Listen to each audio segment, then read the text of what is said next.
Hello everybody, this is ManuS and welcome to my eternal card by card set review for the new set, The Flame of Xulta. Has been a long time coming. I have not been home for a while, and then once I got back end of last week I was very busy. I only managed to stream a bunch, but now I can finally get going on the long awaited set review. A couple people have been asking for it already, so hope you guys are happy that I'll keep doing those. So we're obviously gonna start with the fire cards, and I'll seemingly the amount of mono faction cards isn't that high, so I'll try and do like two parts per faction, and then the like multi-faction faction list type stuff at the end. And I'll try to talk a bit about ranked and expedition, as well as limited in general. But expedition is a bit tough, like it might all change with like changes to the expedition format in the future, so we can only say some stuff about the current expedition format. Anyway, before we dive in, you know the drill. Subscribe down below to not miss out on the rest of the series, and drop a like if you enjoy the content. All of this helps. And please consider whitelisting YouTube or just turning off your ad block to help support us content creators. And now on to the cards. Alright, so first we have the Emblems. There's one in each color, obviously. This is the fire one. It's pretty solid, like them dealing 1 damage to you isn't that big of a deal in most decks, but it means you probably shouldn't run too many unless you are an aggro deck, because they come with the downside of not being a sigil for your seeds, and they also, the damage accumulates if you play a lot of them, and that can become a problem. Also, yeah, the higher curve your deck is, the worse these become. Sure, you can always just not decimate them. In that way they are a lot more flexible than the transmute powers that we have had so far. So that's nice, but if you're more often than not just not gonna decimate anyway, you might as well just play a sigil that comes with the upsides of a sigil. But yeah, getting a 2-cost 3/3 overwhelm is very solid. All of them are pretty good, so hard to say which one I like best, because they all seem pretty well balanced. But yeah, 2-cost 3/3 overwhelm, pretty good.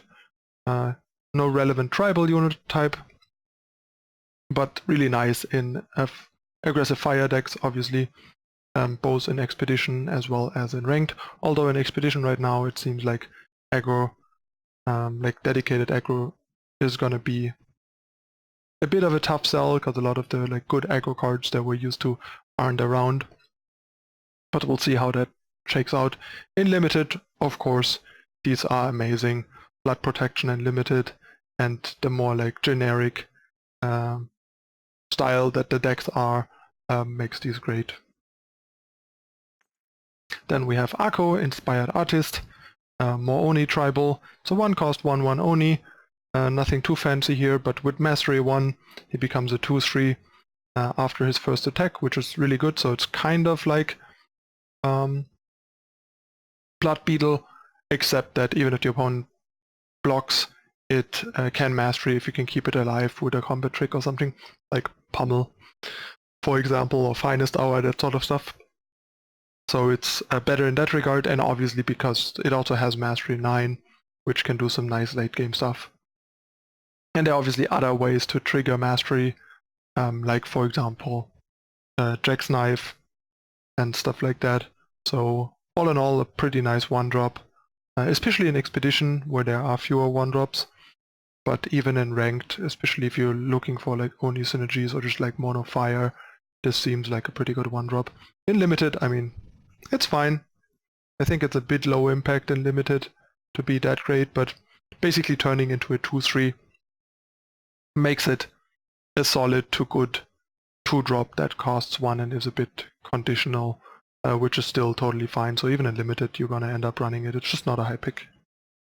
Then we have Edict of Hrothgar. There's one in each color. This is arguably the best, I think. First of all, it costs 1. Second of all, it is pretty unique in that it ignores Aegis. We have seen very few cards that do that. Then 1 power, deal 1 damage to an enemy, even a player, is still a pretty decent effect, even if the target isn't Justice or Primal. And once it is, dealing 5 damage for 1 is great. So great market card, possibly even main deckable in some decks, especially because it can also deal damage to a player. So it's never like completely blank. It can it goes through phase Aegis, but that only really matters if your opponent is at 1 and has a phase Aegis. So that's pretty fringe. But yeah, all in all, pretty sweet card. Also one of the better edicts in Limited, I would say, simply because it does a decent amount even without meeting the poser condition. And in Expedition it's obviously even better than in Ranked in a way, because of the lower power level. Next we have Breath of Voprex. That card is just horribly unplayable.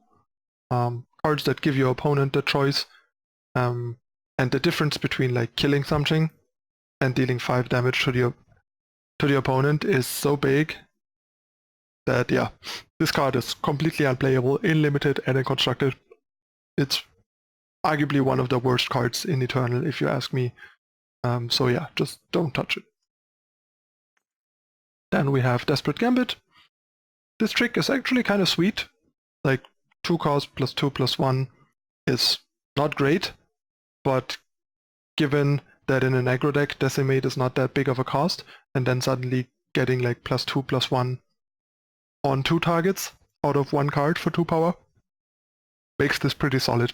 So basically, in the right proactive deck, where you decimate it most of the time, it's kind of nice. It's probably still going to be a bit too weak in Ranked, and in Expedition it's a bit better technically, but like I said, there's some issues with aggressive fire decks from my current impression, so it might just fall by the wayside because of that. But like power level wise, if there is like a viable fire aggressive deck in Expedition, I can totally see this making it in, and in Limited this is also really nice in an aggressive deck. Next we have Shavka Evangel, another cycle that exists in all colors. This is one of the best ones, I would say, simply because getting a 2 cost 2/2 Berserk is really strong and better than most of what the other 2-drops have to offer. And yeah, I mean, it effectively is a 2 cost unit with that costs 1 fire because it brings the second fire itself, making your color requirements, your influence requirements much nicer. It also happens to help with champion thresholds, waystone thresholds, emblem thresholds, or simply the 5 cost deal damage equal to your fire influence without having to run, say, strangers, or even being able to run this and strangers, stuff like that. So yeah, pretty solid. In Constructed, like in Ranked, it's probably a bit too weak. There are too many better options. In Expedition, however, it seems like a pretty good aggressive 2-drop, and in Limited, this is obviously really nice 2-drop, and the fixing is even better, even more relevant there. Then we have Salt's Fury. Pretty underwhelming. Sacrifice a unit, deal 4 damage to an enemy. We have 2 power, deal 4 to an enemy unit, and 1 to one of your units if you want removal. This can deal 4 to the enemy player, which is kind of nice, but not that great. It's also not fast. So in Ranked, I don't really see this making it in the end. And in Expedition, it's a bit better, but still not sold on it being playable. And in Limited, I mean, in the right deck, it's fine. Like, it's still removal. If you have some stuff that you can sacrifice without it being a big loss, makes it even more playable. So yeah, maybe like playing 1 in limited seems fine. Next we have Teething Whelp. It's a 2-cost 2/2, but the most important part is that it is a dragon. So in ranked this means we finally have a dragon that we can play on turn 2 that gives dragon ally to our 1-cost only, making it a 3/2 to attack for 3 on turn 2, which is super powerful.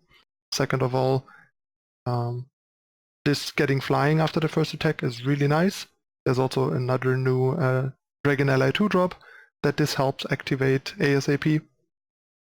So simply the fact that it's a cheap dragon alone makes it pretty interesting, and it happens to combine really well with Jack's Knife, making it a 4/4 flyer right away, and then you attack and you complete the Mastery 6, and suddenly you have a 7/7 flyer for 2.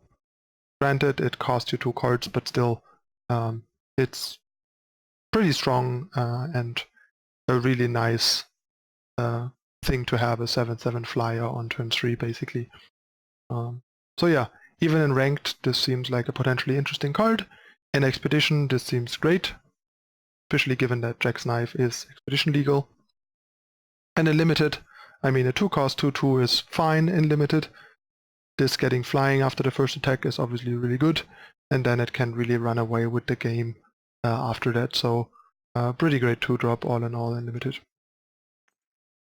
Then we have Warbrush Oni, more of a limited Oni. Really, it's a 2-cost 2/1 on summon. Each unit and weapon in your hand gets +1 attack, which is nice, but not that great. Also a 2-cost 2/1 is kind of underpowered.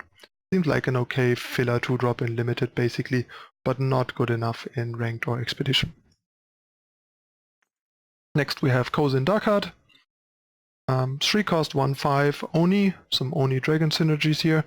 I don't think this will be relevant to any like Oni decks, but with some help to activate the Mastery and in Dragon decks, I can see this being pretty nice. Once again, Jack's Knife here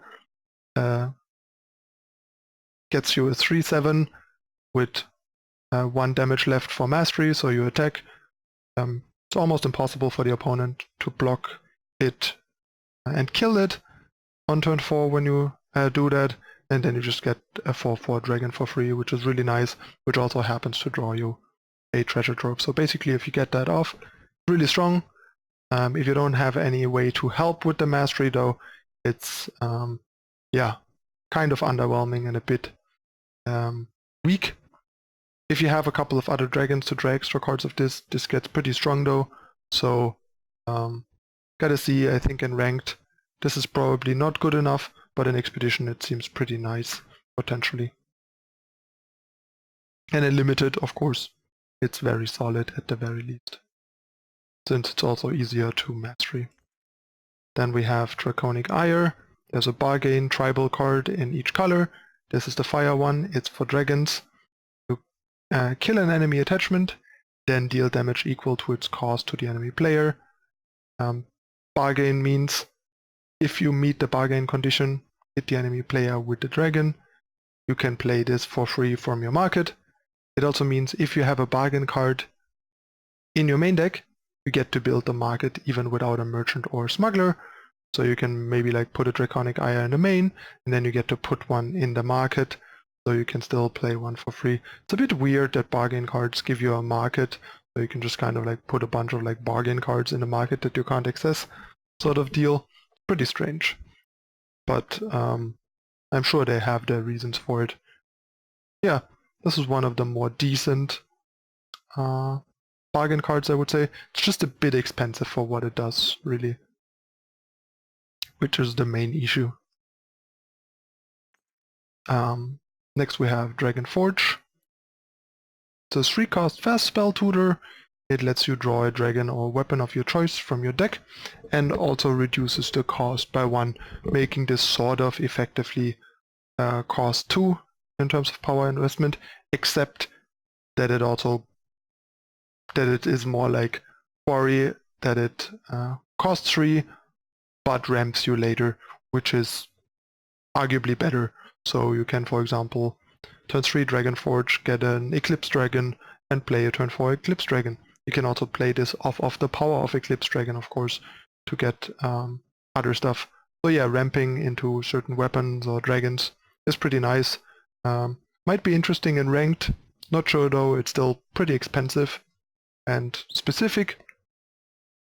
But in Expedition this is much better, the format is lower power level and slower, and you can afford more to like use things like this. In fact, there is already currently like a Stone Scar Dragon midrange deck that runs these. In Limited, it's probably not gonna be a particularly useful card. Next we have Funeral Pyre. In Ranked, I think this is gonna be too weak. In Expedition, it might be an okay option in small numbers or as a market card. You get to deal 2 damage to an enemy, and you can decimate to deal another 2. Together with spell damage, for example, the 2-drop Yeti that gives you spell damage, you can suddenly, like on turn 3, if you want to aggressively decimate, just kill like 2 things, deal 3 damage to 2 targets. But all in all, it's still not that great. So even in Expedition, it might not make it. In Limited, however, this seems like a pretty solid card, at the very least. Dealing 2 damage for 3 is not that great, but killing 2 small things or finishing off a big thing and killing a small thing to for decimate later in the game when you don't need the power anymore is pretty strong still. Then we have Gaudi Showman. It's a 3-cost 4/1 only, another limited only card basically, and on summon you get to exhaust an enemy unit, which is very solid for like aggressive limited decks. Bit fragile stats though. And last but not least for part 1 we have Matchbreaker. It's a 3-cost 3/2 relic weapon, sort of like Sword of Icaria, cost double fire, so it's a bit restrictive, and it has Spellcraft too. You get to play unexpected results, which means you transform each copy of a spell of your choice from the enemy deck into firebombs. Not that impressive. In Ranked, I don't think this is going to do too much. We have better relic weapons, and relic weapons aren't even that well positioned. But in Expedition there are hardly any relic weapons, and this is one of the few playable ones for Expedition constructed, so it might show up there in some form as a market card or main deck card maybe. Not sure, but at least it has potential there. And in Limited, this is a very solid pickup. Feel free to pick it fairly high. Alright, that's gonna be the first half of the fire cards. I'll be back in a moment with the second half, so stay tuned for the rest of the fire cards in a moment.